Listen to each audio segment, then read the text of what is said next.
So it's about 6 months since you joined. Bit of a slow start just because you weren't getting into the content.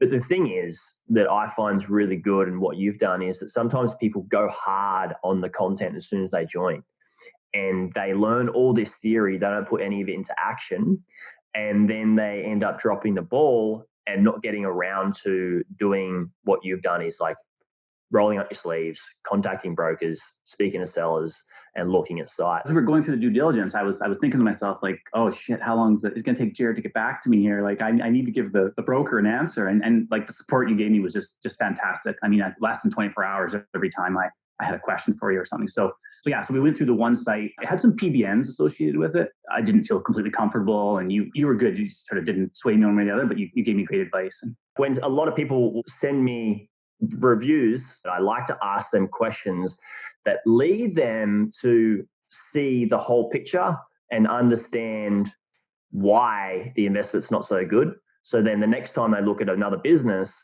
that they don't go away and look at a similar type of business. They can see they've learned that thing for themselves because they've learned it in here rather than me just verbally telling them. Does that make sense? that makes a ton of sense. Yeah, as a teacher, I think it's fantastic. It's like teach someone how to have fish. Don't just give them fish. That was the thing that on the business that I actually bought. Perspective on it after doing the due diligence with you on the first one. Whereas if you just told me don't buy it, run from this thing, I wouldn't have learned anything, or I wouldn't have learned what I needed to learn to be confident with the next one. So can't believe how the learning all sort of pieced together once I started talking to brokers and looking at sites in the real world. Yeah, isn't it funny that you can learn so much theory and then once you start rolling up your sleeves, like I said, and you start taking action, like you've learned all the theory, it's in the back of your mind, and you just lean on that naturally. You just naturally go to it. Then more learning happens from there.